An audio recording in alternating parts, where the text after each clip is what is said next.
Oi, gente! Hoje eu vim falar com vocês sobre o FIES. Então vamos lá pro vídeo.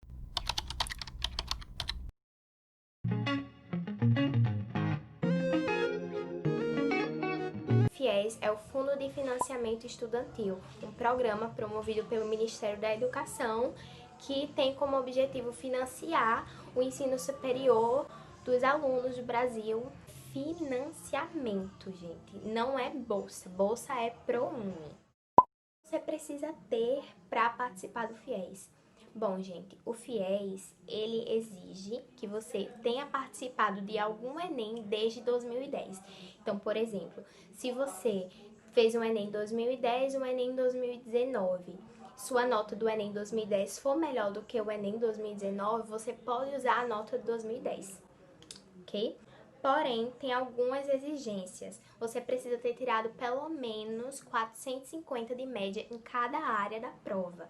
Ciência da natureza, matemática, tem que ter pelo menos 450 de média em cada uma dessas áreas. Além de não ter zerado a redação. Não pode ter zerado a redação. Mas e aí, é só isso? Não. O FIES ele é dividido em 3 modalidades. A primeira modalidade corresponde ao FIES normal, que a gente conhece, que é o FIES sem juros. São para alunos que têm uma renda per capita de até 3 salários mínimos. A modalidade 2 e 3 corresponde ao PFIES, que são para alunos que têm uma renda per capita familiar de até 5 salários mínimos. A modalidade 2 está relacionada aos alunos que moram no norte, nordeste e centro-oeste do país, e a modalidade 3 aos demais das outras regiões. Tem um detalhe importante, nessa modalidade do PFIES tem os juros, é um juros que é bem baixo, mas tem juros, diferente da modalidade 1. Mas afinal, o que é renda per capita, né? Renda per capita familiar. Bom, para você calcular a sua renda per capita familiar, você vai pegar a renda de toda a sua família e dividir pela quantidade de pessoas. Então, por exemplo, sua família, que são as pessoas que moram com você, sua mãe, o seu pai, sua avó e seu irmão. Pronto. Sua mãe, seu pai, sua avó têm uma renda. Então, você vai somar o valor que seu pai ganha, que a sua mãe ganha, que a sua avó ganha e dividir por 5 pessoas. Por que 5? Porque mora seu pai, sua mãe, sua avó, você e seu irmão. Então, vai ser esse valor dividido por 5. Se esse valor corresponder a até 3 salários mínimos, você está na modalidade 1 do FIES, sem juros. Se for mais que isso, você vai estar fazendo parte do PFIES. Importante lembrar que algumas pessoas têm pais autônomos, então vai precisar de um contador para calcular a renda certinho e é isso. Porque na inscrição, que eu vou falar já vou adiantando que na inscrição pede exatamente a renda que cada pessoa da sua família recebe. Sobre a seleção do FIES. Bom, a seleção do FIES, lá vai eu mexendo no meu cabelo. Ai, meu Deus. Segura essa mão. Pronto, passou. Vamos lá. Agora vamos falar sobre a seleção do FIES.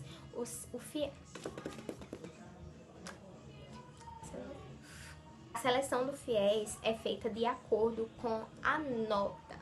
Então, assim, você precisa ter uma nota boa para fazer o FIES? Precisa. Geralmente, as notas de corte do FIES são baixas em relação ao SISU. Então, a concorrência é menor, dependendo do curso, claro. Porém, e a porcentagem do financiamento depende da nota? Não. A porcentagem do financiamento vai depender da sua renda familiar, ou seja, da renda per capita familiar. Vai depender disso. Uma pessoa que tem uma renda per capita menor vai receber um financiamento maior. Faz sentido, né? Chegou a inscrição. Você vai colocar lá seus dados, os dados das pessoas que moram com você. E depois da inscrição. Após a inscrição, você vai fazer o complemento da sua inscrição. Por isso é muito importante você colocar os dados certinhos na hora da inscrição, porque depois não vai dar para você alterar.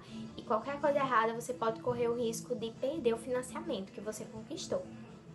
Então, é importante que coloque tudo certinho. O complemento da inscrição é feito pelo site do SIS FIES. Você é direcionado para esse site assim que você é aprovado. Nessa parte, eles vão pedir valor de semestralidade, então é importante que vocês liguem para a instituição de ensino. Eles também vão pedir o número da matrícula, mas se você ainda não tiver matriculado, não tem problema, porque essa caixinha, ela não é obrigatória você responder.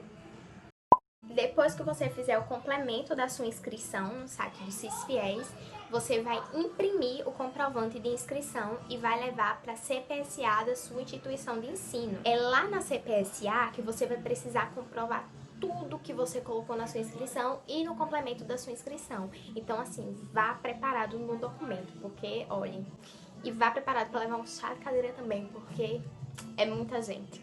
E é um processo muito demorado. Lembrando que é importante lembrar isso, tem que levar documento e xerox de cada documento. Mas qual documentação levar? Bom, gente, leve tudo que você puder. Simplesmente isso, porque eu vou dar um exemplo a vocês da minha situação.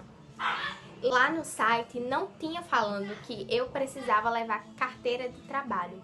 Mas já que eu tinha já 18 anos, eu precisava ter uma carteira de trabalho. Eu peguei uma pasta e coloquei todos os documentos que vinha na minha cabeça. Tá? CPF, certidão de casamento da minha mãe e do meu pai, certidão de nascimento minha, até título de eleitor eu levei, eu não lembro nem se precisou, mas isso foi o que me salvou, porque eu passei o dia inteiro lá esperando e quando eu cheguei lá, tava tudo certo. Vi várias pessoas voltando pra casa depois de esperar. Então, assim, você não vale a pena você esperar 5 horas pra chegar lá no birô, a mulher começar a pedir os documentos e você não tem.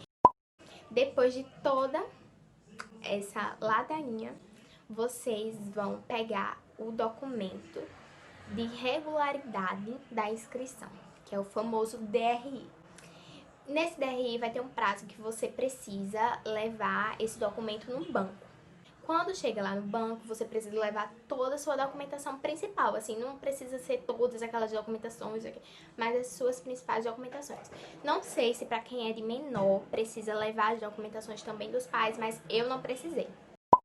Depois disso, o banco vai lhe dar o contrato. Você vai tirar xerox desse contrato e vai levar novamente para a CPSA da sua instituição de ensino. E lá vai fechar tudo certo. Agora eu vou falar para vocês uma série de informações extras e muito importantes que podem responder às dúvidas que vocês ainda ficaram na cabeça. Primeiro, e o fiador? O FIES precisa de fiador?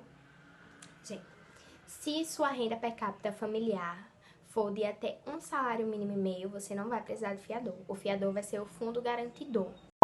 Tanto a modalidade que você está participando, quanto a questão do fiador, você não tem lá, na hora da inscrição, um negócio para você responder se você precisa ou não do fiador.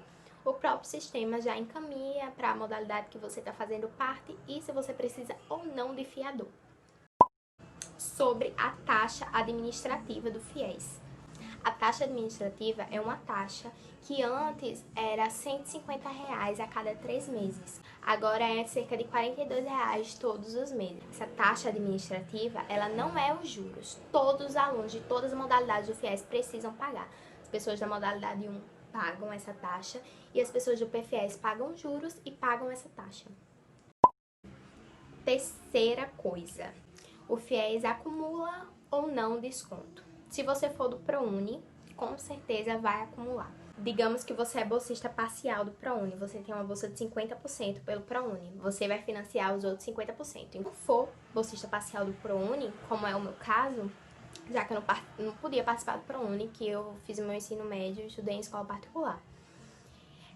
Então, eu tive sim desconto e acumulou com FIES, porque a minha faculdade aceitava isso, não são todas as faculdades que aceitam. Então é bom que vocês entrem em contato antes. Como foi que eu consegui esse desconto?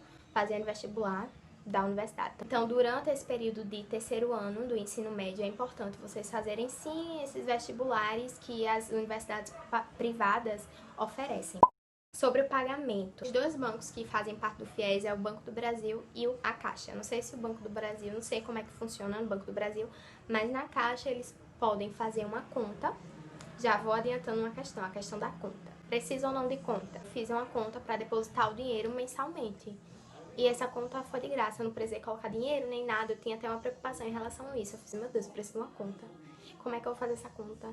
Enfim, eles fizeram lá na hora. Fizeram para minha conta para eu depositar o dinheiro. Então, não se preocupem em relação à conta. E você também pode pagar pelo boleto. E E depois do período de utilização, que é o período que você está na faculdade. Como é que vai fazer para pagar? Bom, assim que você se formar, arranjar o primeiro emprego e tiver carteira assinada, você já vai começar a pagar as mensalidades do FIES. Antes tinha uma carência, parece, de 18 meses, mas agora se formou, tá recebendo dinheiro, já começa a pagar. E agora, o FIES tem ou não mais de uma chamada? Sim, o FIES tem mais uma chamada. Quer dizer, mais uma chamada. Se você não passar na primeira chamada, tem uma segunda chamada das vagas remanescentes. Sobre a matrícula. Eu preciso ou não ter matrícula antes do resultado do FIES? Gente, eu vou dar minha situação pra vocês. Eu não fiz matrícula antes, porque eu precisava de uma confirmação. Eu só poderia fazer a faculdade se eu ganhasse o financiamento do FIES, senão não teria condições de fazer. Então, como é que eu ia dar uma matrícula assim se eu nem tinha certeza? Então, o que eu fiz? Já que eu tinha feito o vestibular, tinha ganhado a porcentagem e a matrícula isenta, assim que saiu o resultado, já fui no outro dia, já complementei minha inscrição, fui no outro dia pra CPSA levar os documentos e já fiz minha matrícula. Fiz a minha matrícula antes de levar os documentos pra CPSA. Já que a matrícula era isenta, eu não precisava pagar nada. E eu já tinha certeza que eu ia fazer o FIES. Então, foi assim que aconteceu comigo. Lembrando que você pode ir pra faculdade assim que você fizer a matrícula. Eu, por exemplo, eu fiz a matrícula e comecei a ir pra faculdade e só depois eu consegui resolver as coisas do banco, fechar o contrato, esse tipo de coisa. Assim que você fizer a matrícula, você já pode ir pra faculdade. Qual a diferença entre pra valer e FIES? Gente, a diferença, porque eu também procurei saber sobre o pra valer, como funcionava. O pra valer não precisa de fiador, pelo menos até onde eu vi, não precisa de fiador. Se eu tiver errado, alguém que faça pra valer, por favor, me corrija aqui. Mas a grande diferença é que o pra valer ele só financia até 50% do seu curso. Então, pode ficar um valor ainda muito alto. Eu, por exemplo, não conseguiria fazer pelo pra valer. Então, a minha única chance foi realmente o FIES. Importante lembrar que varia a quantidade de vagas. Por exemplo, para o curso de odontologia aqui na Paraíba, as 3 faculdades que estavam participando, uma oferecia 61 vagas, a outra oferecia 23 vagas e a outra oferecia 61 vagas. Então vai variar muito. Terminei o vídeo por aqui. Porém, eu sinto lhe informar que não é simplesmente tudo isso que eu falei. Tem alguns perrengues nesse caminho, tudo se resolve, porque se não resolvesse eu não estaria aqui agora falando pra vocês. Porque, minha gente, olha, foi sofrência, mas tudo se resolve no final. Eu vou fazer um vídeo só dos perrengues do FIES pra vocês já ficarem atentos, porque também vai servir de calmante pra quem tá passando por isso, porque vai ver que acontece com todo mundo, assim, pelo menos comigo também aconteceu. Vou deixar aqui embaixo o Instagram de odonto que eu tenho, pra vocês seguirem lá, porque eu vou abrir a caixinha de perguntas no período de inscrição do FIES. Vou deixar também o meu Instagram pessoal. Então é isso, eu espero que vocês tenham gostado. Se inscrevam no canal, curtam o vídeo e obrigada por estar até aqui no vídeo. E é isso, beijo e até a próxima. Esperem, aguardem os próximos vídeos. E por isso é importante vocês se inscreverem e ligarem o sininho de notificação. Beijo e até a próxima.